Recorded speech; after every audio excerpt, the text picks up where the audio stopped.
Faritra mamokatra ny faritra vatovavy fitovinany sy atsimo-atsinanana. Ahitana vokatra maro sy azo trandrahana tsara no sady mampidi-bola ho an'ny toe-karena malagasy, indrindra eo amin'izay ampamokarana. Maro ny vokatra mampiavaka ny faritra, isan'izany ny volo fanondrana, ny kafe, ny tantely, ny vary, ny hazan-dranomasina sy ny sisa maro. Saingy hita fa nitotongana izany ankehitriny.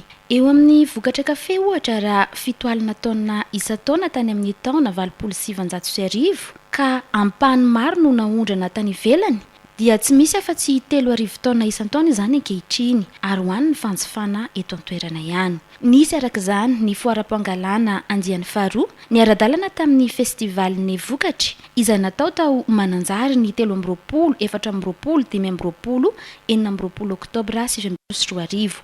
Nokarakarain'ny Ministeran'ny Fambolena sy ny Fiompiana Aron-Jono tamin'ny alalan'ny fandaharana asa-defy niaraka tamin'ny antenimiran'ny varotra ho famerenana indray ny vokatra mampalaza ny faritra hatramin'izay. Miara mive ho amin'ny fampandrosoana anatratrarana fahavitantena ara-tsakafo no loha hevitra na vohitra nandritry ny hetsika. Tanjona ny ampifandraisana ny mpamokatra amin'ny mpandraharaha mpividy vokatra. Isiny ny fifanakalozana ara-barotra, ahitana lalam-barotra ho fanatsarana sy fampiroboroboana ny famokarana ka ho amin'ny fanatanterahana ny fahavitantena ara-tsakafo izay paikady lehibe voizin'ny Ministeran'ny Fambolena sy ny Fiompiana Aron-Jono ankehitriny. Ny tanjona moa hitantsika marika foara zany moa ataoko angamba dia ny tanjona moa ny varotra ho an'ny tantsaha, fa ny tena tanjona amin'ilay izy hoe tanjona manaraka moa zany hoe mba ahitana lalam-barotra, zay moa zany tena tanjona amin'ny foara dia ny fifanakalozana eo amin'ny mpamokatra sy ny tantsaha sy ny mpividy vokatra, zay zany ny tena tanjona hoe zaka foara. Fanampiana moa amin'ny fitondram-panjakana moa zany tsika manana teknisiana be dia misy manerana ny nosy, zay ngamba ny azo entina resaka teknika, ny masom-bolo moa rehetrarehetra misy ananana misy reny. Antoana moa ny avy aty aminay dia io moa iarana miasa amin'ny zareo amin'ny commerce, ohatra hoe ny raha resaka hoe lalam-barotra zany. Commerce moa zany anisan'ny manampy koa ao anatin'izay. Resaka any amin'ny ranomasina moa zay moa Ministeran'ny Jono anjaranay moa mitady opérateur hoe mba alefa dimakaty aminareo mba ahafahany mpanjono madinika mba mivelona koa. Ny faritra vatovavy fitovinany dia manana mampalaza anazy manokana amin'ny resaka fambolena, fiompiana sy ny jono. Anisan'ny tanjakara toe-karena ny faritra vatovavy fitovinany ny voly fanondrana, ohatra amin'izany ny kafe, ny vanille, ny girofle sy ny voankazo hafa tahaka ny ohatra hoe akondro sy ny letisia. Lafin'ny jono dia iarahantsika mahita fa manana sisin-dranomasina ny faritra vatovavy fitovinany. Io zany tena ahitana vokatra eny amin'ny vinany, ohatra hoe ny anguille, bisika, civelle, fa eo ihany koa ny crevette sy ny langouste. Dia amin'izao moa zany dia efa be da be ireo mpamokatra mivondrona ary manana vokatra be da be azo aseho ny mpividy vokatra. Ary zay indrindra zany ny antony nisian'ny foara 2e édition, Foara Pangalana 2e édition, dia ny tanjona voalohany indrindra dia ny fampifandraisana ireo mpamokatra sy ny mpividy vokatra. Nandritry ny hetsika dia nisy ny fizarana fitaovam-pamokarana ho an'ireo vondron'ny tantsaha toy ny sarety, arato, borety, ersa, toy ihany koa fanolorana biby fiompy toy ny akoho sy ny kisoa tamin'ny alalan'ny fandaharana asa-defy izay mpamatsy vola ny FDA. Ny defy dia miara-miombonantoka mampiroborobo amin'ny fomba maharitra ny fidiram-bolan'ny isan-tokantrano. Miantoka ihany koa ny fandraharahana ara-pamokarana na ny mpamokatra na ny mpividy vokatra ho fampivoarana ny farim-piainan'ny tantsaha. Misy ny toa ara-teknika entin'ny fandaharana asa ao anatin'izany ka manana tetikasa amin'ny fanatsarana volovary, kafe ary tantely. natao araky ny vina zay hitatsika ato amin'ny soratra atao Foara dia hoe de l'agriculture familiale vers l'agribusiness. Ny vinanay dia hoe transformer les agricultures familiales. Ireo le tantsaha madinika ireo no ezahina havondrona mba hisehatra amin'ny tsena, hivelatra amin'ny tsena ka hialantsika amin'izay zany ilay mamokatra hoaniny fa mamokatra hitodika amin'ny tsena.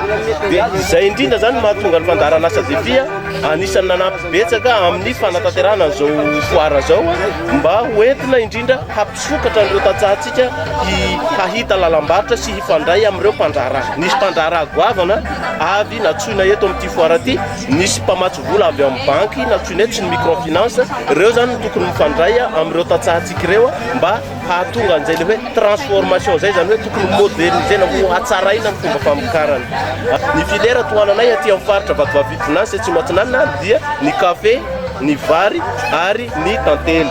Ny kafe dia laza n'ity faritra ity, iarahantsika mahalala fa ny faritra tsy matsinanana sy Vatovavy Finance no sokotry Madagasikara tamin'ny kafe hatramin'izay ary mbola hatramin'izao mbola avy ato no mivoaka ny betsaka amin'ny kafe sy saingy ny araha mahita fa nidina dia nidina zany na ny kalitao na ny abetsahany vokatra. Ka io zany no idiran'ny fandaharana asa defia zay iraka nampanaovan'ny ministeranay mba hamerina indray zay lazan'ny kafe aty amin'ny faritra tsy matsinanana sy Vatovavy Finance zay. Ny vary dia rahantsika mahalala fa anisany vina ny filoham-pirenenantsika amin'izao fotoana izao hoe fa avy tantena rabary alohan'ny taona fahakalazana ny faha-enimpolo taona ny verena ny fahaleovantena. Ny fandaharana asa defia dia anisany mandray anjara feno amin'ny fanatanterahana izay vina ny filoham-pirenentsika izay. Zava-dehibe ary tombotsoan'ny tantsaha-mpamokatra ny fisian'ny Foara Pangalana andiany faharoa satria ahafahan'izy ireo mampiroborobo ny seha-piariany izay ataony. Eo amin'ny vokatra kafe ohatra dia mitady lalam-barotra ireo mpamokatra ao anatin'izany. Ny fandaharana asa defia ihany koa dia mitondra fanavaozana amin'izay famokarana kafe izay. Manokana aloha zany eo amin'ny filiera kafe dia ny zavatra andrasanay amin'ny defi zany ny fahasaran'ilay fiarah-miasa aloha zany ny voalohany indrindra ny apoy hoentin' zareo dia amin'ilay fanasarana ny kafe. Ny vokatra zany filiera kafe misy zany na eo amin'ny fanasarana n'ilay fambolena sy ny fitadiavana lalam-barotra zany. Zay zany ny zavatra tena hoe andrasanay amin'ny defi.